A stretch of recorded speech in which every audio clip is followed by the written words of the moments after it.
Hello students, welcome all. I am Gajanan Bhore from Kanya Vidyalay Mani Rajori, Taluka Tasgaon, District Sangli.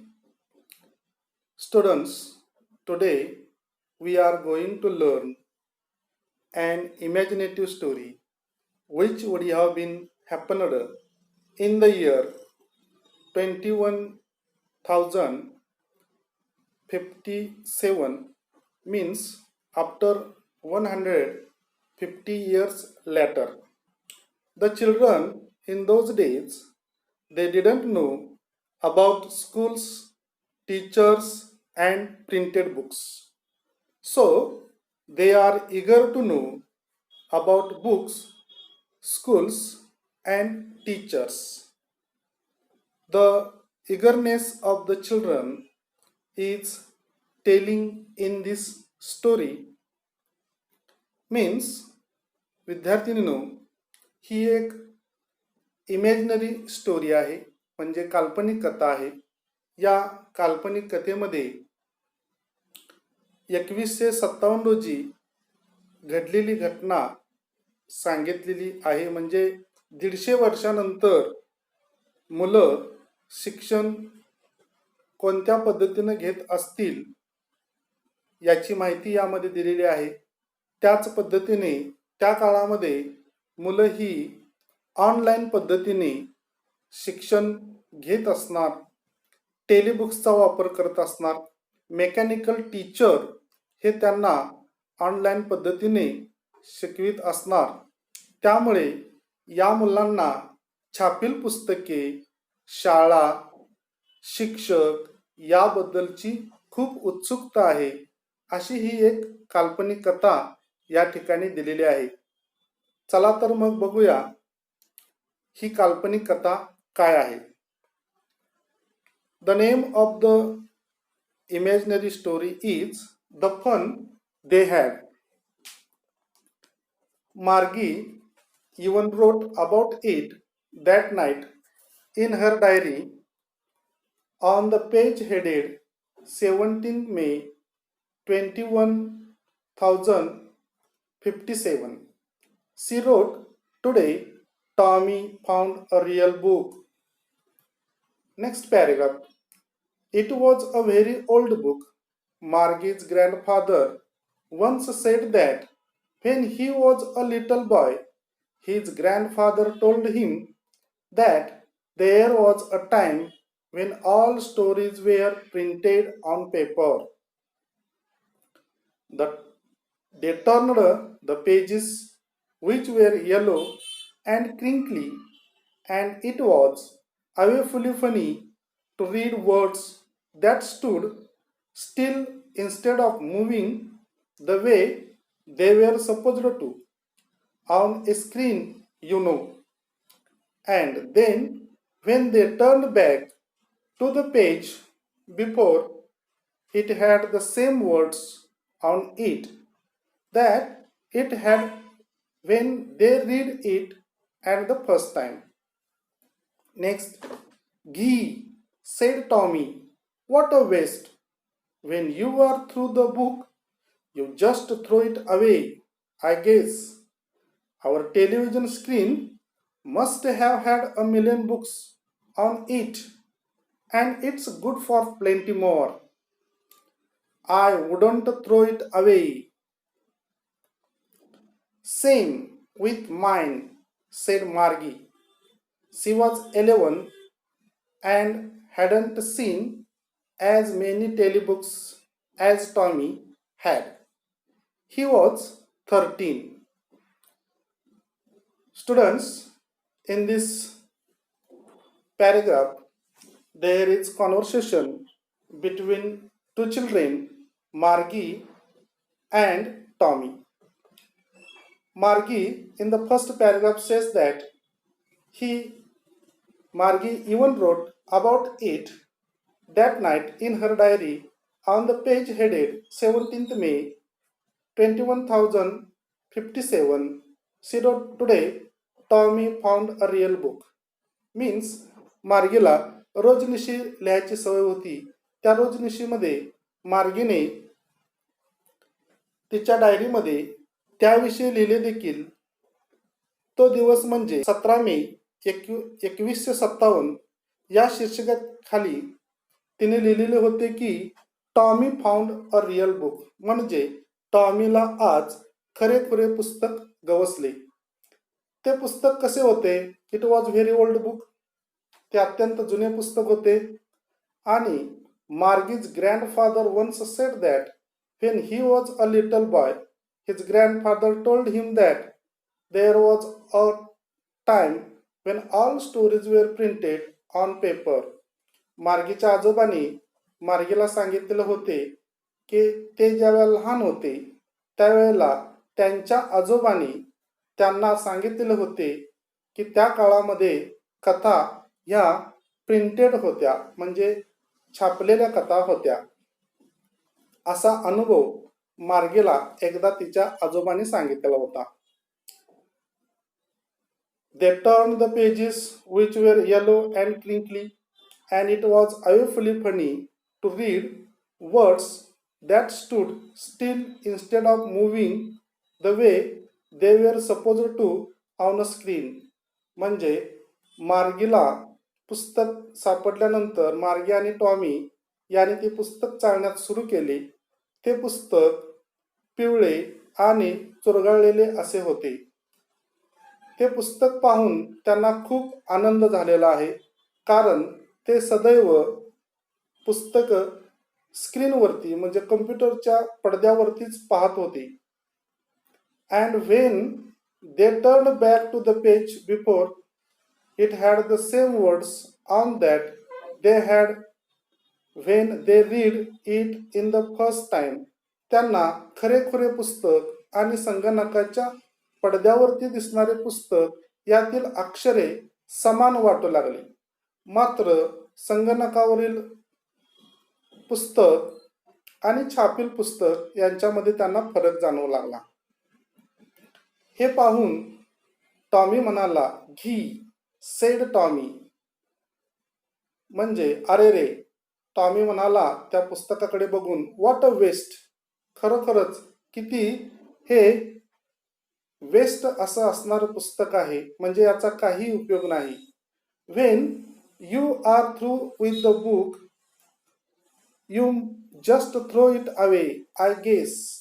तो मार्गीला म्हणतो, हे पुस्तक तू पाहिल्यानंतर तू ते फेकून देशील, कारण our television screen must have had a million books on it. कारण आमच्या संगणकावरती भरपूर अशी पुस्तके आहेत. And it's good for plenty more. आणि खूप खूप चांगली पुस्तकं संगणकावरती बघाव्यास मिळतात. I wouldn't throw it away. पण मार्गी म्हणते, मी ही पुस्तक फेकून देणार नाही. सेम विथ माइन सेड मार्गी. शी was 11 years old and hadn't seen as many telebooks as Tommy had. He was 13. मार्गी म्हणते, मी पुस्तक फेकून देणार नाही, मला त्याच्याबद्दल जाणून घ्यायचं आहे. कारण मार्गी ही 11 वर्षाची होती. तिने टेलिबुक्स, जे संगणकावरती किंवा स्क्रीनवरती दिसणाऱ्या पुस्तकांचा फारसा अभ्यास केलेला नव्हता. टॉमीने मात्र संगणकावरील टेलिबुक्सचा वापर अभ्यास केलेला होता. तो 13 years old, म्हणजे तो 13 वर्षाचा होता. अशा प्रकारे विद्यार्थिनींनो, आपल्याला या मार्गी आणि टॉमी यांच्यामधील संभाषण जे पुस्तकाच्या बाबतीमध्ये आहे, पुस्तक पाहून त्यांच्यामध्ये जी उत्सुकता निर्माण झालेली आहे त्याच्याबद्दल सांगता येईल. त्याच्यानंतर आपल्याला पुढील पॅरेग्राफ बघायचा आहे. या पहिल्या काही पॅरेग्राफमध्ये नवीन शब्द फारसे आलेले नाहीत, मात्र याच्यामध्ये काही ॲडव्हर्ब्स, क्रियाविशेषण आलेले आहेत, ते आपल्याला बघायचे आहेत, ते लिहून काढायचे आहेत. विरामचिन्हांचा वापर केलेली वाक्य सुद्धा याच्यामध्ये दिलेली आहेत, जी की आपल्याला परीक्षेला विचारली जातात. त्याचबरोबर या ठिकाणी आपल्याला नावे मार्गी आणि टॉमीची नावे विचारली जातात. The age of Tommy and Margie याची सुद्धा माहिती आपल्याला विचारली जाते. The incident happened on 17th May 21,057 ही सुद्धा माहिती आपल्याला लक्षात ठेवायची आहे. नवीन शब्द याच्यामध्ये फारसे आलेले नाहीत. विरामचिन्हांची वाक्य मात्र आपल्याला ही विचारात घ्यावी लागतील. त्याच्यानंतर आपल्याला नेक्स्ट पॅरेग्राफ बघायचा आहे. त्याच्यामध्ये सुद्धा काही नवीन शब्द आपल्याला पाहाव्यास मिळतील. Next paragraph. She said, "Where did you find it?" "In my house." He pointed without looking because he was busy reading. "In the attic." "What's it about?" "School." Margie was scornful. "School? What's there to write about school? I hate school." Margie always hated school, but now she hated it more than ever. The mechanical teacher had been given her test after test in geography, and she had been doing worse and worse until her mother had shaken her head sorrowfully and sent for the county inspector. He was a round little man with a red face and a whole box of tools with dials and wires. He smiled at Margie and gave her an apple, then took the teacher apart. Margie had hoped he wouldn't know how to put it together again, but he knew how all right. And after an hour. This is the second paragraph. In this paragraph, the conversation is going on between Margie and Tommy. Margie says, "Where did you find this book?" Tommy says, "It found me in my house." He pointed without looking because he was very busy reading. Tommy was busy in the reading book म्हणजे Tommy ते पुस्तक वाचण्यात मग्न होता. मार्गीने त्याला एक प्रश्न विचारला होता, तुला हे पुस्तक कुठे सापडले? त्यावर टॉमी पुस्तक वाचण्यात मग्न असतानाच सांगतो, इन द ॲटिक. या ठिकाणी ॲटिक हा शब्द आलेला आहे. या शब्दाचा अर्थ आहे पोटमाळा. What it about? Margie says. Margie म्हणते पुस्तक कशाबद्दल आहे? Tommy says, school. टॉमी म्हणतो हे पुस्तक शाळेबद्दल आहे. At that time Margie was scornful. School? What's there to write about school? I hate school. हे ऐकून मार्गी शाळेचं नाव ऐकून म्हणते, सी वॉज स्कॉर्नफुल. तिला तिरस्कार वाटतो आणि ती म्हणते, शाळेबद्दल लिहिण्यासारखं काय आहे? I hate school. मी शाळेचा खूप तिरस्कार करते. Margie always hated school, but now she hated it more than ever. मार्गी शाळेचा खूप तिरस्कार करते, मात्र आता ती खूपच शाळेचा तिरस्कार करायला लागलेली आहे. कारण the mechanical teacher had been given her test after test in geography. कारण तिला शिकवणारा मेकॅनिकल टीचर जो आहे, यांत्रिक शिक्षक जो आहे, तो तिला एकामागून एक अशा टेस्ट देत आहेत की ज्या भूगोलाच्या होत्या. And she had been doing worse and worse. आणि ती त्या टेस्टमध्ये अतिशय वाईट कामगिरी करत होती. म्हणजे त्या टेस्टमध्ये ती सदैव फेल होत होती. until her mother had shaken her head sorrowfully and sent for the county inspector. शेवटी तिच्या आईने तिची अभ्यासातील प्रगती पाहून तिला काउंटी इन्स्पेक्टरकडे शिकण्यासाठी पाठवण्याचा निर्णय घेतला. Who was county inspector? How was he? मग हा काउंटी इन्स्पेक्टर कोण होता? त्याबद्दल काउंटी इन्स्पेक्टर हा लाल तोंडाचा एक माणूस होता. तो त्याच्याबरोबर आपले साहित्य आणि वायर वगैरे घेऊन तो फिरत होता. त्याने पहिल्यांदाच मार्गीला पाहिले आणि मार्गीला पाहून त्याने आपल्या हातातील ॲपल तिला या ठिकाणी दिलेले आहे. अशा प्रकारे आपल्याला ही माहिती पान नंबर 6 वरील पूर्णपणे सांगता येईल. यावरती आधारित पान नंबर 6 या संपूर्ण पानावरती आधारित एक्झरसाइज या ठिकाणी आपल्याला दिलेला आहे. क्वेश्चन नंबर 1 मध्ये listen the passage carefully and do the activities असा प्रश्न आहे. त्याच्यामध्ये राईट ट्रू ऑर फॉल्स 4 वाक्य या ठिकाणी दिलेली आहेत. ती आपण पॅरेग्राफ वाचून सोडवायची आहेत. त्याच्यामध्ये today Tommy found a real book. The pages of the books are were yellow. She Margie was 11 years old. The Margie always loved schools. आणि ए 2 मध्ये आपल्याला या ठिकाणी कंप्लीट द वेब दिलेला आहे. तो वेब आपल्याला कंप्लीट करायचा आहे. काय सांगितलेलं आहे त्याच्यामध्ये? मार्गी डिस्क्रिप्शन ऑफ बुक. मार्गीने त्या पुस्तकाचे वर्णन कशा पद्धतीने केलेलं आहे हे आपल्याला वेबमध्ये सांगता येईल. अशा प्रकारे आपल्याला A1 आणि A2 याबद्दल माहिती सांगता येईल.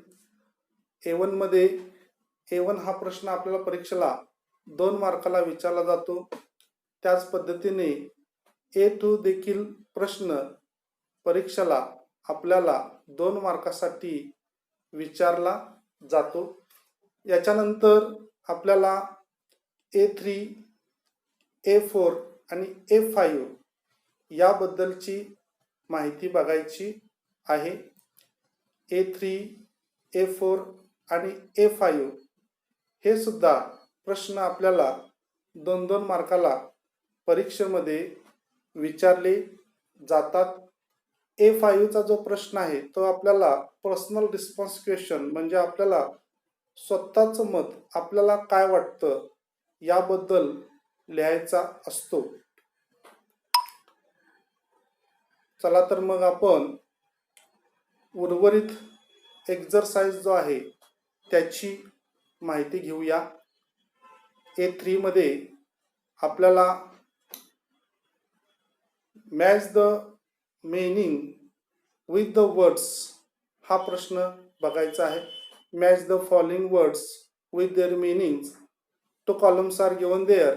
Column A and column B. समानार्थी शब्दाच्या जोड्या आपल्याला या ठिकाणी लावायच्या आहेत.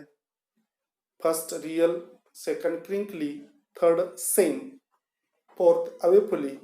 And meanings are given in column B. A very amusing, exactly one referred to. C having a lot of faults. And D genuine. We have to make the pairs of correct words or similar words. Then A4 do as directed म्हणजे कंसातल्या सूचनेनुसार आपल्याला ही वाक्य ग्रामरचे सोडवायचे आहेत. First sentence, it was a very old book. Add a question tag. त्याचा आपल्याला question tag तयार करायचा आहे. Second one, today Tommy found a new book. Instruction, write the name of tense. या वाक्यामध्ये आपल्याला कोणता काळ वापरलेला आहे त्याची माहिती लिहायची आहे. काळाचं नाव या ठिकाणी आपल्याला लिहायचं आहे. त्याच्यानंतर या ठिकाणी A5 जो पर्सनल रिस्पॉन्स क्वेश्चन आहे तो आपल्याला विचारला जातो. या पूर्ण पॅरेग्राफवरती आधारित असा हा प्रश्न असतो. what do you like best about your school? या प्रश्नाचं उत्तर आपल्याला लिहायचं आहे.